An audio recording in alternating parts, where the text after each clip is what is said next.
Grandson of Right Thought, and welcome to the School of Marvelous Light. Little flock, this morning I want to remind you not to judge outward appearance, not to judge things based on how they look on the outside, because how it looks on the outside may not be what it actually is. And it's really that simple. How it looks on the outside may not be what it actually is. And this is all through nature to show you this. There's a poisonous snake called a coral snake, and then there's an imitator that looks like a coral snake, but it's not poisonous at all. But he looks like it. So if you judge on outward appearance, you may think that that imitator is a coral snake and you go running away when there was no need to run at all. You see? And that's the way it goes in life. There are many things that look good, that look safe, that look healthy. And in actuality, it's none of those things. And that's why we received all of these warnings from the master, like, beware of wolves in sheep's clothing. These are hypocrites. These are whited sepulchres.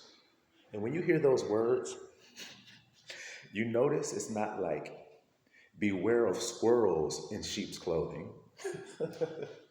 You notice it ain't like beware of a hedgehog in sheep's clothing.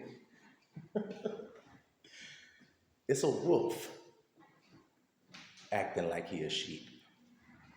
So not only do things not only are things not what they appear, but they are something opposite of what they appear. So the thing that looks healthy is actually dangerous. The thing that looks harmless, see, the sheep, is actually a vicious predator. It's a wolf seeking to destroy something. That's why the disguise exists. You see what I'm saying? That's why the disguise exists at all. And it's a premeditated disguise. I hope y'all are hearing this. Remember, it's a predator with this disguise on. So he's premeditated this ahead of time. He's chosen a specific disguise to wear.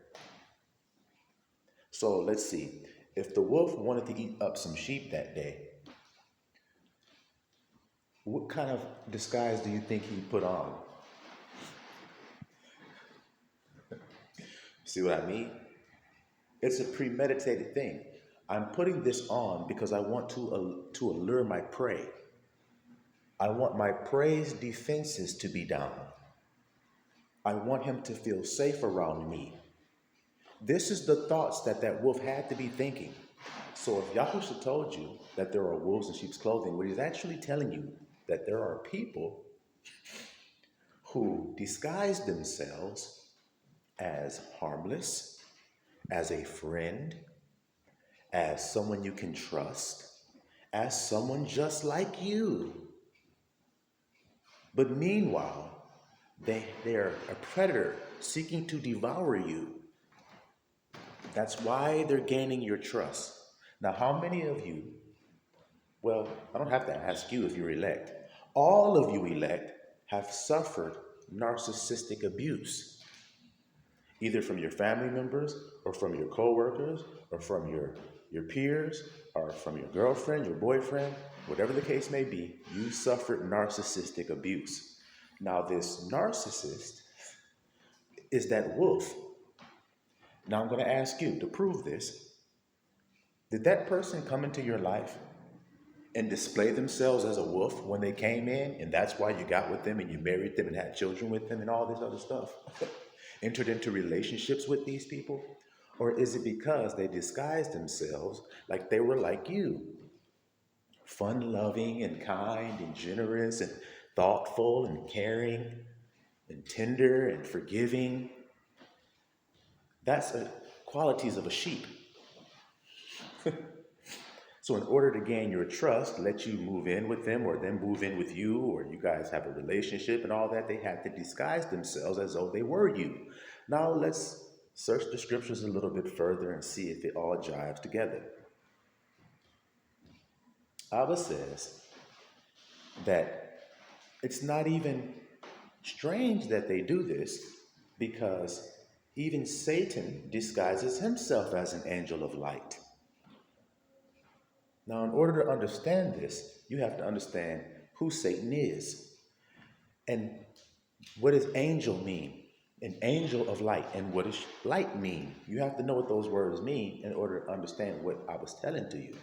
What he's saying to you is Satan, the adversary, which is the contrary thoughts and feelings to your desires, the things that tell you you can't have what you want, the things that put hindrances in your thoughts, the things that make you feel like you can't have anything, the things that make you feel negative feelings, those thoughts and feelings, that's Satan.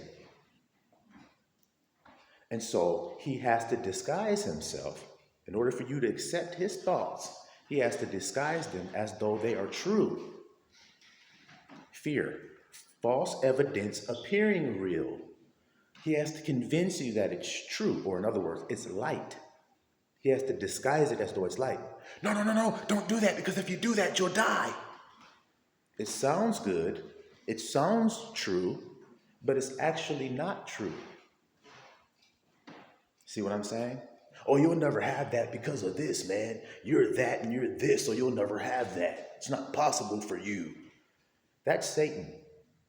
But he disguises it as light. You can't have it because of this 3D thing blocking you. Can't you see that?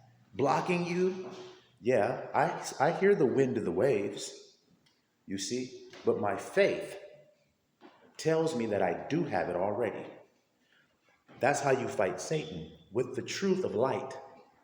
Christ was the word, the light of men, the truth of man's existence. Christ, you see? Satan the adversary, the lie of man's existence. That's all it means. That's all it means. It's a lie, an illusion, false evidence appearing real. You see? And so his children do likewise. They come with fear, self-hate, self-loathing, malice, strife, envy. They have all that in their heart, but they know you won't accept them if they displayed that to you when you met them. So they disguise it. But if you had been listening to your master, he said, beware. But you weren't where. You weren't being aware. You see what I'm saying? You weren't. Because you didn't understand his teachings. You didn't understand how to implement them or what they meant at first. So you had to endure it and see. And that's all that it is, because you're not dying. You're still here listening to me. You didn't die. So you experienced that so that you could come to the truth, the knowledge of the truth. You see? Not to judge based off of what you see. Because what you see is going to cause you to have thoughts and feelings that are lies. If you pay attention to the wind and the waves, then you will not receive that which you have sown out there in your thoughts and your feelings. If you start to have an idea that you want something or a desire, and you start to pay attention to circumstances in your life that tells you that you can't have that desire, we'll break it down very simply. Let's say something simple that you want, a watch. There's a watch that you love and you desire it, and that watch is $500. Well, you have no money. You see, you have $0, but you desire that watch and you want it. Well, Satan's going to come and tell you, well, you don't have $500, so you can't have that watch. It's just that simple. And you see how he disguises it as light? You don't have $500. So that's why you can't have it. You see what I'm trying to explain to you? It sounds good. It looks like that's really rationally right and logical. So it's a disguise because that's not true. Because if you set the intention of your heart and you assume that you already have it, then you never needed the $500 and you got to watch in some other way because you chose another way instead of the way that he says you have to have it. Well, if it's money that's going to give it to me, then I have to serve mammon, which means I have to go out and serve mammon, get $500, and then come back and buy it. Or I can assume that it's already mine. I already have it. And walk around with that feeling. Or as Christ taught us, peace be still. I am already safe. That's why I'm asleep in the midst of the storm. The storm is Satan trying to tell you all kinds of lies as to why you're not safe. Y'all understand this? Because this is what's going on every day. It's nothing else. It's nothing else. The storm that hinders you doesn't come outside of you. It comes in your own being. The adrenaline comes in your own system, doesn't it? When you panic, when you feel anxiety, you feel it inside of yourself, don't you? Now, where did Christ say his kingdom is? So then when he's saying peace be still, he's saying that within your body when you get anxious because you've heard Satan's voice lying to you. See that there? So this is why it's wise that we don't judge out with appearance. Now I'm going to read something to you guys from the book of James, chapter 2. All right? If you want to follow along, I'll give you a second to get it. Because all our lives here is about overcoming the world. Isn't that what Christ said?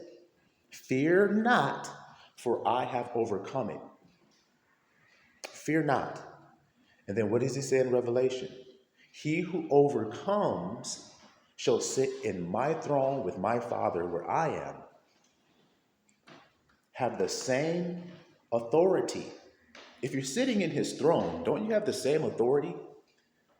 See, unbelievers don't like when you talk like this. I'm just keeping it real. That's why there's a small remnant that still hangs on.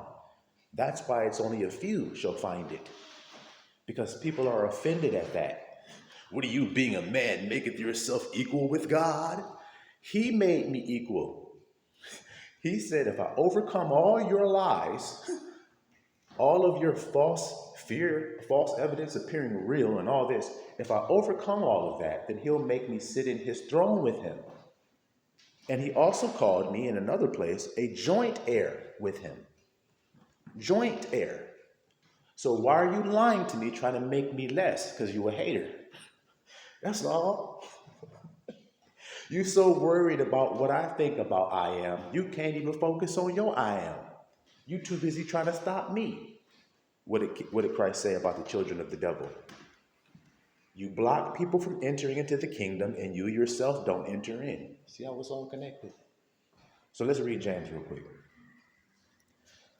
My brethren, have not the faith of our Lord Yahushua HaMashiach, the Lord of glory, with respect of persons. Okay, we're going to break this whole chapter down right quick because it's imperative that we as a little flock understand this right here, what Brother James is talking to us about. Don't have the faith of the Lord Yahushua with respect of persons, which means don't treat some brothers better than other brothers.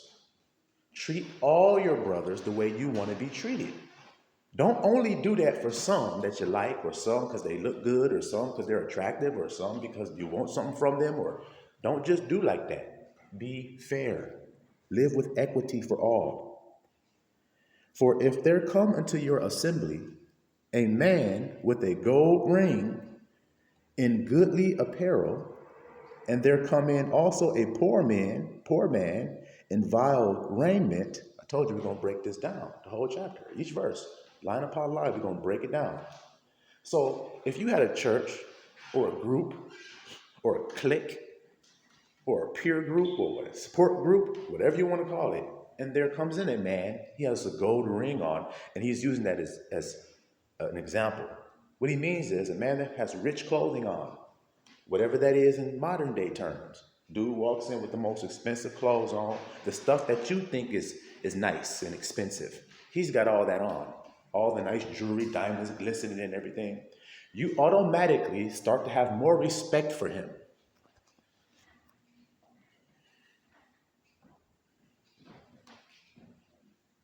The reason why I'm pausing here is because I want you to take inventory of your life.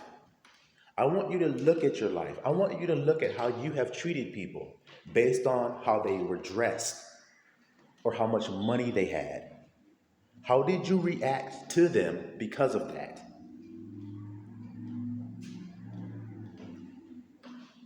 Now, when somebody comes into the peer group or the support group or the church or whatever you want to call it, and they have on some rags, plain, simple, poor clothing, you look the other way. You act like you don't see them. You're not just looking at them all in awe. You want to shake their hand. You turn your nose away or turn your nose up at this person, you see? He says, and a person come in with poor vile raiment, verse 3, and you have respect to him that weareth the gay clothing, and say unto him, sit thou here in a good place, and you say to the poor, stand thou there, or sit here under my footstool, are you not then partial in yourselves, and are become judges of evil thoughts? See, everything I just explained to you. That's what James is saying. Is that not a judge of an evil thought? You have judged this man better outwardly. Now, what did Abba tell us in the book of Samuel? God doesn't judge the way man judges, for man judges outward appearance. See how it connects like Legos? It's not crooked. It's not like struggling to understand what God wants us all to do. It's not like it's something hard to understand. A child could understand this. A child can understand it. Men judge outward appearance. So let's see if it connects with what James said. What he said, when a man come in looking all rich, y'all start drooling. Your eyes get all glossy. You start looking all at him and want to know his name and want to hang out with him and want him to be your friend. But you see another man come in, he's kind of dirty, he's just left his job and he's got on dirt all on his boots and his jeans are kind of dirty still and everything. But this man is kind, he's patient, he's long-suffering, he's full of truth, he's full of all kinds of good things and fruits of the Spirit, but you don't even know that because you judged him outwardly. God doesn't judge outwardly. He judges the heart of a man and his reins. So if you don't judge like that, then are you with God or are you against God? Now, have you done it in your life? You all know you have. That's why I said you need to take inventory. It happened, sometimes without you even noticing it was happening. You were doing it. See? Not to be like that. He says, hearken, my beloved brothers. Have not El chosen the poor of this world, rich in faith, and heirs of the kingdom which he hath promised to them that love him? Did y'all hear that? So who did Abba choose? Did he choose the rich people to have a lot of faith? Or did he choose the poor people to have a lot of faith? According to that verse.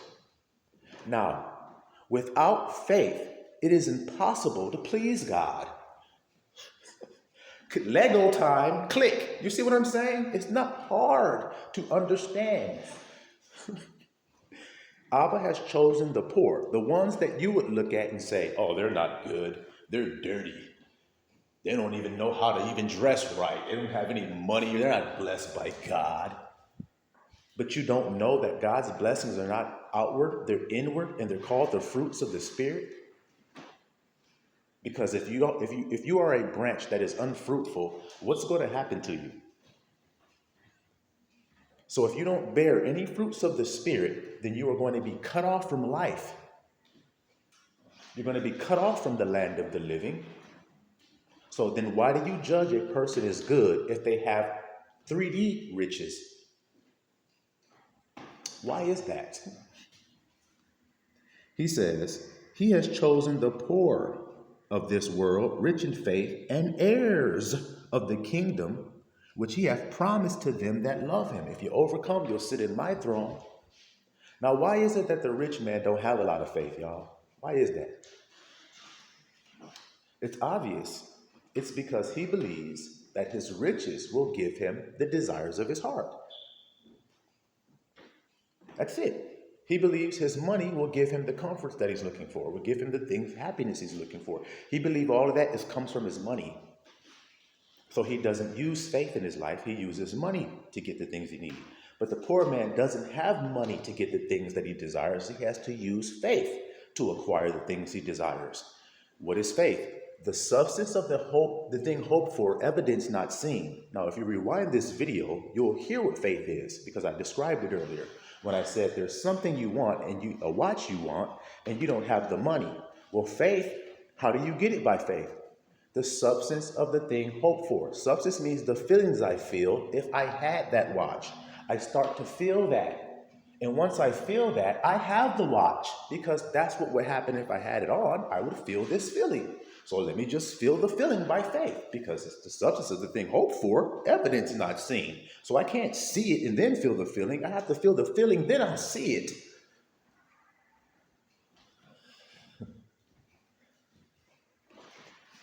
Legos, clickety click. Wow. See what I'm trying to say to you? It's easy, not hard.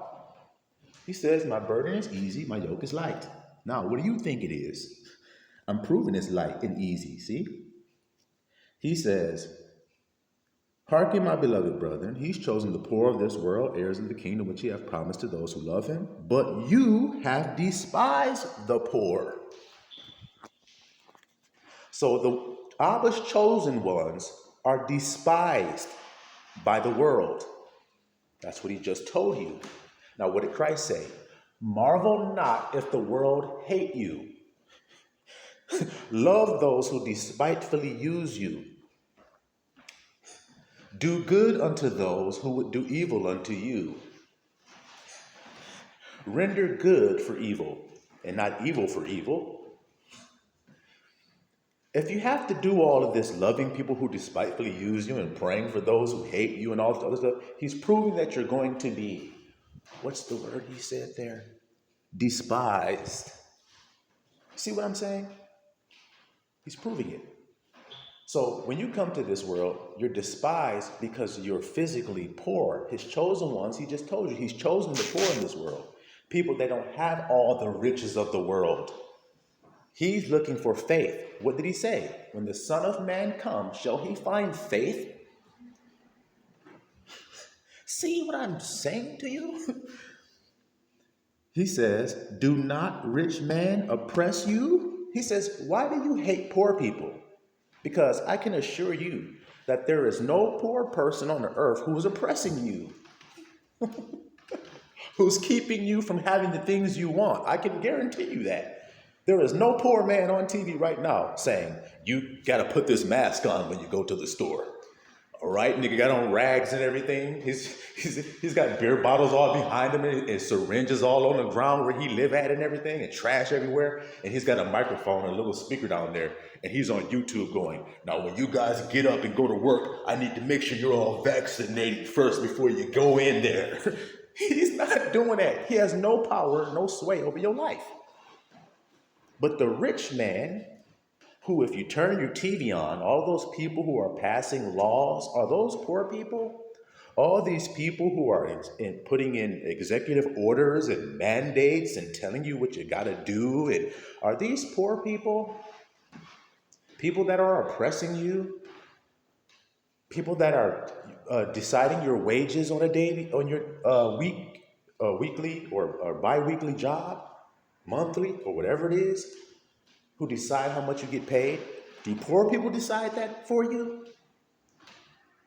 They decide whether you get a raise or not. Is that a poor man? You see how this is going? You're not oppressed by the poor, so why do you hate them so bad? You're oppressed by rich men that you love. Now, how does that make any sense? That's called sickness and vanity and insanity, if you ask me. People love their oppressor. What did Abba have to tell you? Envy not your oppressor, and choose none of his ways. Don't be like your oppressor who seeks to rule over man. Why would you want to rule over your fellow man? You treat people the way you want to be treated, the law states. So I'm going to rule over everybody else and make them slave for me without pay and beat them and kill them and rip them apart and rip their families apart. And I'm going to do all this to somebody because that's what I want done to me. He says, do not rich men oppress you and draw you before the judgment seats? Poor people not doing that. When you're a tenant and you have a landlord and you don't pay your rent and he wants to evict you, he takes you before the judgment seat. Now, your landlord got more money than you got. Your landlord ain't poorer than you. That's why you renting from him. See what I'm trying to say? And when you don't pay, he take your ass to court. Don't he? He says, do not they blaspheme that worthy name by the which you are called? How do they blaspheme that worthy name when you are called? I am and none else. That's what rich people's mindsets are. I am and none else. Isn't that the same mentality of the Antichrist? See, against Christ. People that are against brotherly love say, I am and none else. Those are Cainites. You see? People that don't consider their brother. Where's my brother? Am I my brother's keeper? See? Those people. He says they blaspheme the name that you're called by, which is I am. See, because when you claim I am, you also say, and you are, because I love my neighbor as myself. They don't do that, you are apart.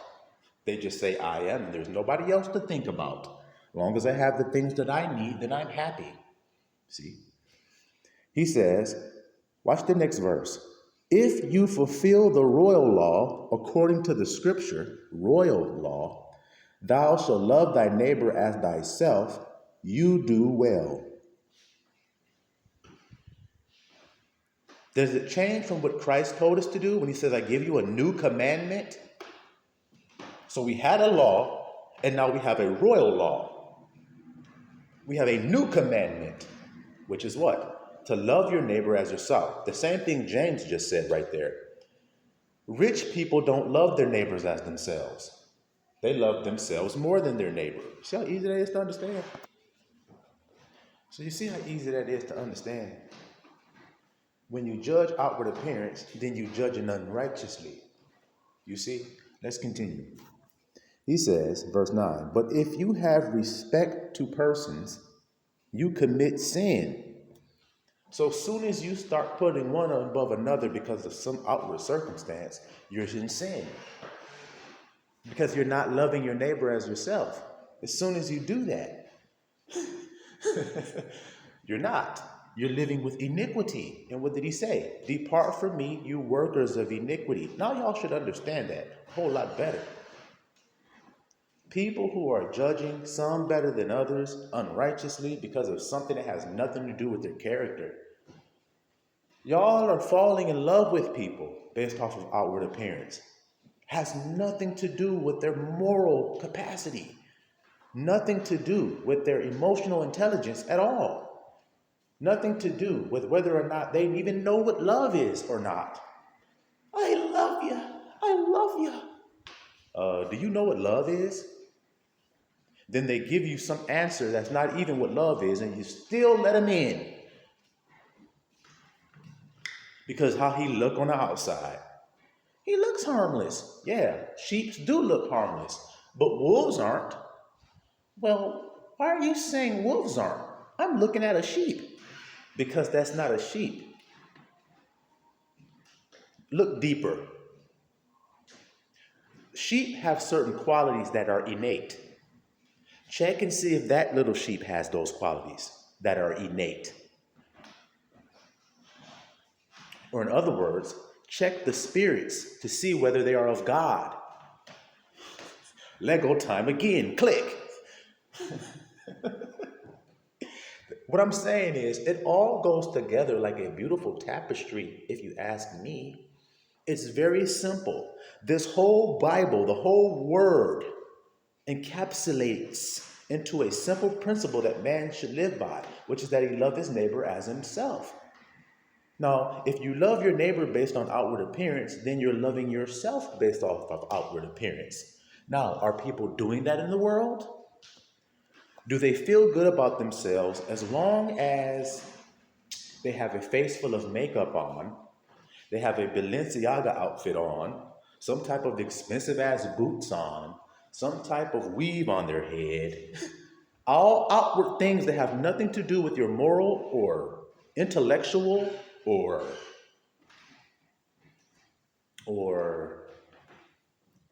character at all. Weave has nothing to do with that. But then y'all will see it, y'all go, oh yeah, if I have that, I'll be happy. Okay. Okay. A Lamborghini actually has nothing to do with whether you're a kind person or not. But the woman will run to the guy with the Lamborghini, even though he's abusive, he's hateful, he's vengeful. People don't care about that. They only care about outward appearance. Well, those would be reprobate children, you see, that are not willing to submit themselves to what we're reading here. He says, if you want to do well in life, what should you do?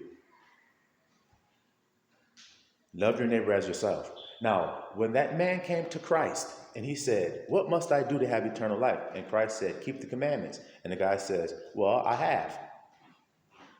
And remember Christ said, how do you read the commandments? And he says, love God with all your heart, your soul, your mind, and love your neighbor as yourself. And Christ said, go and do it.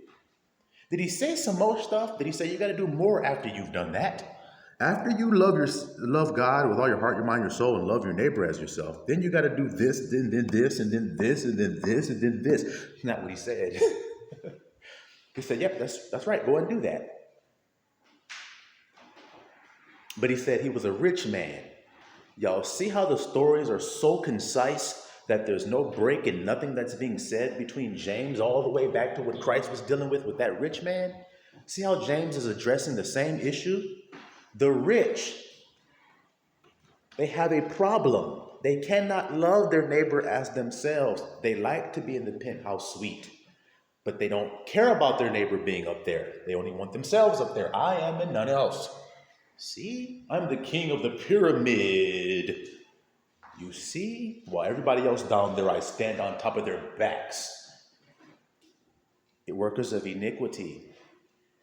You're working unfairness to your advantage so that you can oppress people, so you can stand on their backs. A big pyramid scheme. See what I'm saying? He says, for whosoever shall keep the whole law, and yet, let me go back. But if you have respect to persons, you commit sin, and are convinced of the law as transgressors. For whosoever shall keep the whole law, and yet offend in one point, he is guilty of all. For he that said, do not commit adultery, said also, do not kill. Now, if you commit no adultery, yet if you kill, you are become a transgressor of the law. So speak ye, and so do, as they that shall be judged by the law of liberty. For he shall have judgment without mercy that hath showed no mercy. Stop right there real quick and let that simmer all up in there. So then your judgment is contingent on how you have treated your brothers. So I'll say it again. How do I love God? And y'all will all say, you love God by keeping his commandments, man. Okay. I'll say I show God I love God by loving my neighbor. Okay, that's my answer. I show him I love him by loving my neighbor. Now, you got to convince me that loving my neighbor is not showing God that I'm loving him based on what we've read today. And that there is nothing else that I have to do in order to please God. Simply love my neighbor as myself. See that? He says, For he shall have judgment without mercy that have showed no mercy. It is contingent upon how you've treated your brother, like I've said. So if you have not shown mercy to your own brother, then will God show you mercy? It's like if you have siblings, right? You have two children, and they get into some type of disagreement, and one of them smacks the other one. Pow! So the parent comes in, and the other one's crying and everything. So the parent comes in, and the one that popped the brother or the sister, the parent pops his hand. Pow! Oh! And he starts screaming, and he says, "You like how that feels?" The parent says, "You like how that feels?" And the child goes, "No!" Well, how do you think your brother felt when you smacked him in the face? See, that's the only reason you popped your child's hand. You didn't just come in mad that day and pop your child for no damn reason. You popped him to show him how the law works. And you still demonstrated grace because you didn't smack him in the face like he did his brother. You just popped his hand, but that was enough to get his attention. That's what Abba does with us. That's what Abba does with us. He says, okay, you didn't show any mercy to your brother. Pow! Oh, why did you hit me? Because you hit your brother. That's the way the law works. You reap what you sow, man. You're lucky I showed you grace and I didn't knock the taste out of your mouth like you did your brother. And that's all this is about, because if you go to the beginning of the Bible, isn't that what happened? Brother got mad and struck his brother. Abba came right down there and said, all right, what's going on here? Where's your brother at? That's what the discussion was about, guys. Your brother. Am I my brother's keeper? See. For he shall have judgment without mercy that have showed no mercy, and mercy rejoices against judgment. What does it profit, my brothers, though a man say he hath faith and have not works? Can faith save him? If a brother or sister be naked and destitute of daily food, and one of you say unto them, Depart in peace, be ye warmed and filled, notwithstanding you give them those things which are needful to the body, what profit doth it? What doth it profit? Even so, faith, if it hath not works, is dead, being alone. So what's James saying? He's saying, it's very simple. What profit is it if you see a brother that doesn't have any food, doesn't have any clothes, but you have extra of all that stuff? You don't give him any of that stuff. You just say, I'm going to pray for you, brother. Everything's going to be all right, man. I'm using my faith over here, man. I'm just using my faith to make sure you got it. Okay, but you have it to give it. So why aren't you giving it to him? See what I'm saying? He says there's no profit in doing that. You have to have works with your faith. You see? Yea, a man may say, Thou hast faith, and I have works. Show me thy faith without thy works, and I will show thee my faith by my works. Thou believest that there is one God, and thou doest well, and the devils also believe and tremble. But wilt thou, O vain man, that faith without works is dead? Was not Abraham our father justified by works when he offered up Isaac his son upon the altar? So I'm going to stop there. I'll use that last example. Abraham had faith that if he killed Isaac on that altar, that God would restore Isaac back to him again because of the promise that God had gave him. He said, well, okay, you promised to give me a son, so even if I kill him, I'll just get him back. That's what the scriptures say. So to prove that, he was actually going to go through with slaying his son, to show his faith that God would give him his son back. You see what I'm saying here? You see what I'm saying? I'll give you guys another example, and then we'll end this message. Recently, there was a sister of mine who needed some help. She was facing a situation where she needed some money to cover some expenses to have somewhere to stay. Now, when she brought this to my attention, of course, I started to seek by faith this thing for her, which means I started to think and feel the feelings associated with her having the desire of her heart. But I didn't just do that, and that was the end of the story. I came to you guys and requested help from you guys as well. And then when the help came, which it did, thank you to those who contributed, when it did come, then I did the work. and the woman was able to secure her place to live. And that's done now. Do y'all understand what I'm saying here? I didn't just say, well, sister, don't worry about it. Go on and go your way. Everything will be fine. And just left it alone. No, by faith, I had a work of faith, which is you guys, sister needs help here. You guys willing to help? Now, I've already saw it done already. So I know by faith it will happen, which is what I told her. I said, don't worry. Everything's going to work out just fine. And it did. You see, it did. But it did because of brotherly love, and that's all. I just simply asked you guys, are you willing to help? And you guys did. So then now she has the desire of her heart filled, which is the peace be still. I told her a week before the help ever came. Y'all understand what I'm saying here? And this is how we love our neighbors, because that's what it's all about, is it not?